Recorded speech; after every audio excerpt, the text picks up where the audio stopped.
thank you for having me. I just realized that when I'm looking at the title slide, really this should have been function plus emotion, or function and emotion together. So I think maybe more appropriately the title of this brief talk should be really about how function is just a means to an end, table stakes as they say, and how emotion really is sort of the next frontier of designing devices and user interfaces. So just a little bit about Karten Design. We're been in business about 30 years. We are a water balloon launch over all these DirecTV antennas over onto Glencoe Avenue. About 30 of us across design research, industrial design, mechanical engineering, user experience, and visual design. And really are responsible for bringing new product innovations to market from their earliest inception, front-end innovation, trying to figure out what makes sense for companies to do, and actually developing those all the way through market release. Probably one of the most exciting things, one of our clients, Samsung, came to us and said, we can make anything. We literally can make anything. And the challenge for us is figuring out what we should make. And that's what we help our clients do. We basically work in the two spaces that you saw on the previous slide. We do a lot of work in medical instrumentation, doing medical devices, and a lot in the consumer space as well. So consumer products, consumer electronics. And as I go through this, you'll see that sort of the one big takeaway I hope to leave everybody with tonight really has come from the fusion of those two things and what we've learned from working in two very different and disparate worlds of product development. Along the way, we've designed a lot of wearables. We've literally been working on wearables in one form or another for probably the last 10 or 15 years, as long as you subscribe to our definition of this, which is digital stuff carried on the body, and they're supposed to enhance something, either serve a function or serve your experiences and improve your experiences in some way or another.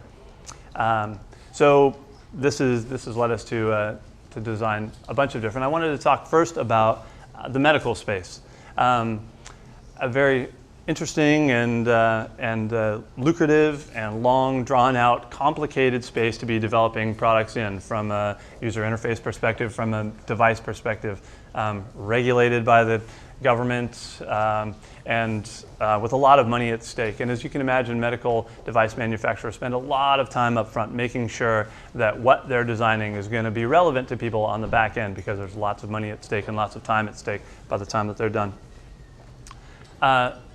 And in the medical space, we've designed a number of wearable devices in this space.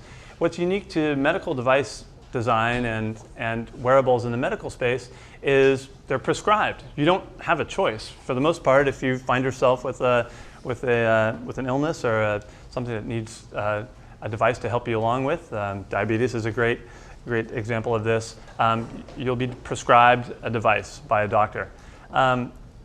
Almost without exception, these devices lack any kind of emotional appeal. If you've ever had the doctor give you a knee brace or any kind of an infusion pump or anything like that, their 100% priority is efficacy of the device and making sure that you don't get any sicker, hoping to improve patient outcomes. But emotional appeal is not on anybody's radar, or hasn't been up until very recently. As you can imagine, being saddled with a device like that has some really huge issues with adoption. And adoption is really critical if you're trying to improve clinical patient results. So just like you have to take your medicine for it to work, you have to actually comply with the doctor's wishes for a device to work like it's supposed to. And we like to tell the story of a device that we're working on. It's not a wearable per se, but it was this device that was literally a life-saving device. If it could extend your lifespan 5-10 years easily, if only you would walk around everywhere you went with this box that was the size of like a 1985 laptop, right?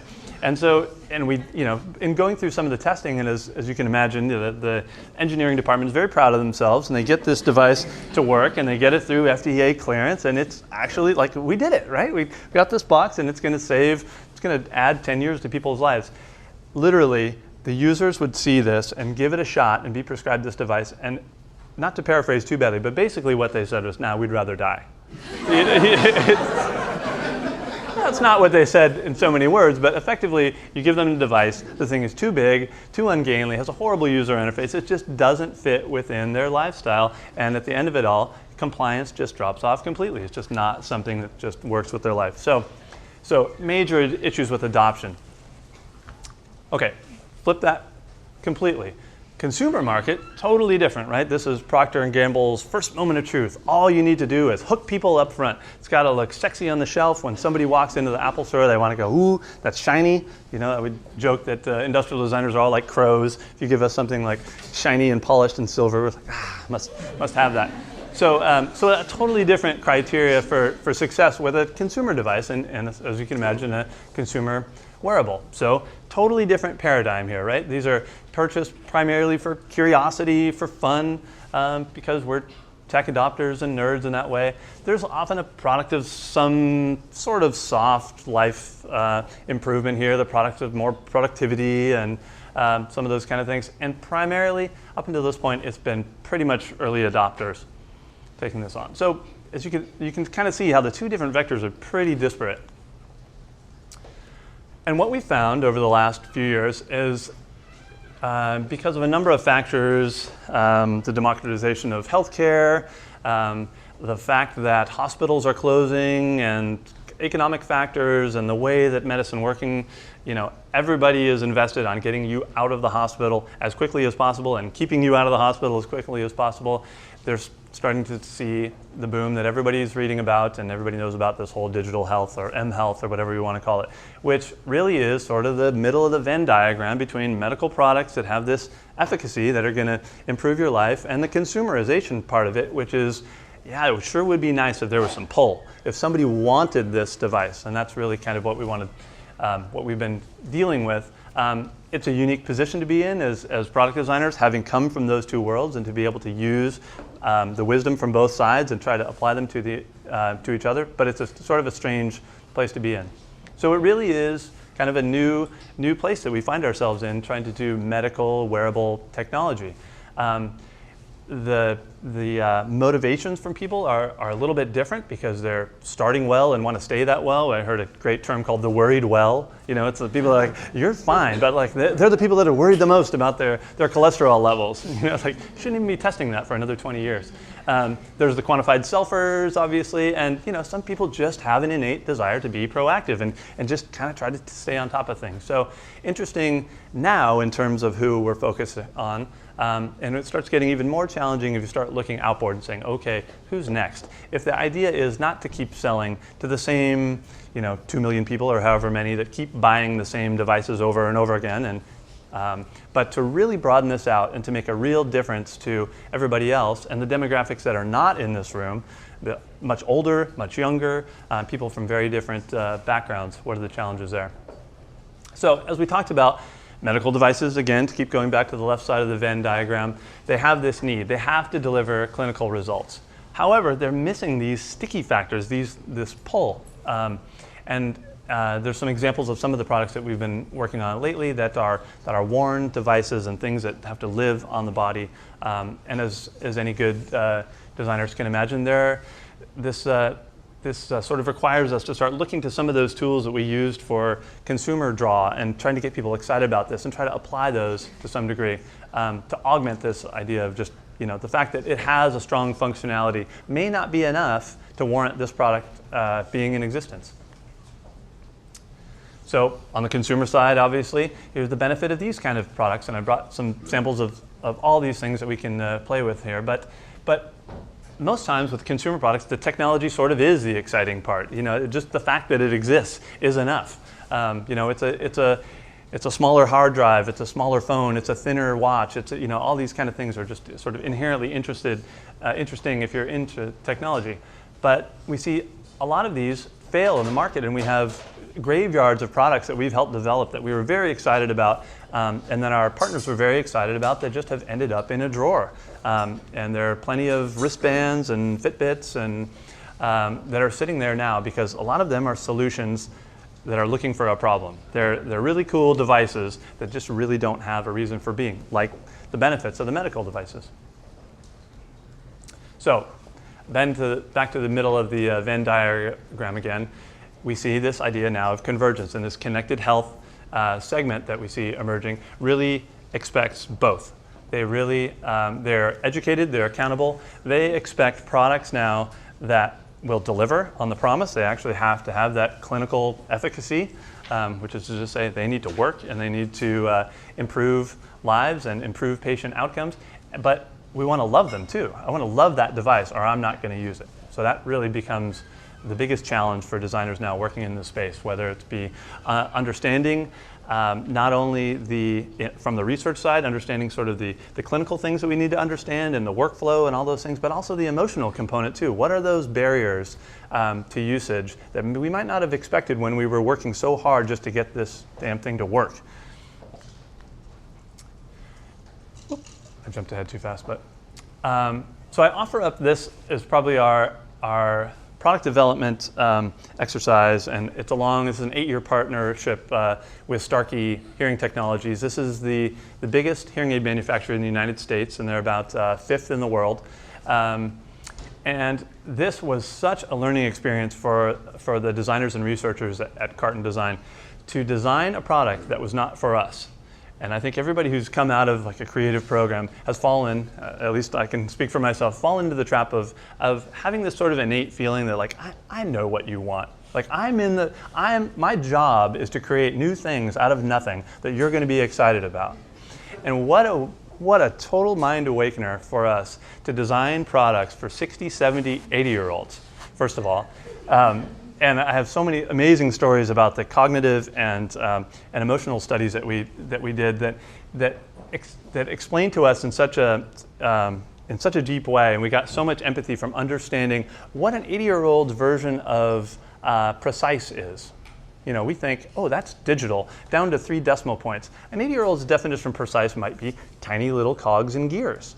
You know, there's so many different perceptual things that you don't understand unless you start delving into that demographic specifically. So lots of stories to tell about designing for 70 and 80-year-olds.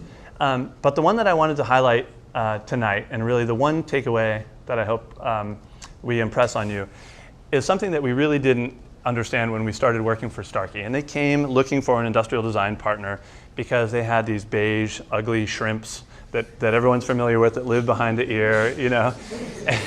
And they'd be doing fine, and they introduced some amazing new digital signal processing and this great firmware and software to their devices. And it was really fantastic. It provided all these benefits to the wearer from an audio perspective, but really they were stuck in these beige shrimps. And all of the relevant competitors to Starkey are all Danish and Swedish companies. They're all Northern European companies, and as not to be too cliche, but design, industrial design is sort of in the blood there, and they just took for granted that the products that came out of Scandinavia were beautiful, and they had to play catch up. So that's why they came looking for an industrial design partner, basically just to put lipstick on these pigs.